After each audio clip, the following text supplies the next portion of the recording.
রুটি বা পরোটা খেতে ভালো না লাগলে সুজির এই রেসিপি বাড়িতে বানিয়ে দেখতে পারেন। যা বানানো তো একেবারেই সহজ আর খেতেও ভীষণ ভালো হয়, অনেক বেশি নরম তুলতুলে আর পাতলা হয়। এবার আমি প্রথমে একটা মিক্সির জার নিয়েছি, তার মধ্যে দিয়ে দিলাম মেজারিং কাপের 1 কাপ সুজি, আর ওই কাপের 1 কাপ জল দিয়ে খুব ভালো করে পেস্ট করে নিতে হবে। খুব ভালো করে পেস্ট করে নিয়েছিলাম, মিশ্রণটা রেডি হয়ে গেছে। এবার মিশ্রণটাকে মিক্সিং বোলের মধ্যে নিয়ে নিলাম। আবারও কিছুটা পরিমাণ মিক্সির জারের মধ্যে জল দিয়ে সেই মিক্সির জার ধোয়া জলটা মিক্সিং বোলের মধ্যে দিয়ে দিতে হবে। তার মধ্যে বেশ কিছুটা পরিমাণ কুচনো পেঁয়াজ, কুচনো কাঁচা লঙ্কা দিতে হবে। খুব ভালো করে একসঙ্গে সমস্ত কিছু মিশিয়ে নিতে হবে। স্বাদ অনুযায়ী লবণ দিতে হবে। আপনারা চাইলে কুচনো কাঁচা লঙ্কাটা নাও দিতে পারেন।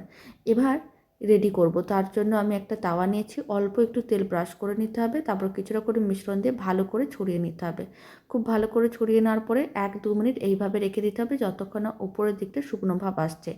যখন উপরের দিকটা শুকনো ভাব চলে আসবে, অল্প একটু তেল আবারও ছড়িয়ে দিয়ে উল্টে পাল্টে এইভাবে হালকা লাল করে ভেজে নিতে হবে। এতে দেখতে যেমন ভালো লাগবে, খেতেও ভালো লাগবে। যে কোনো ঝাল জাতীয় তরকারির সঙ্গে এটা সার্ভ করে দেখতে পারেন। রুটি পরোটা খেতে ভালো লাগবে না, এটা দিয়েই খেতে মন চাইবে।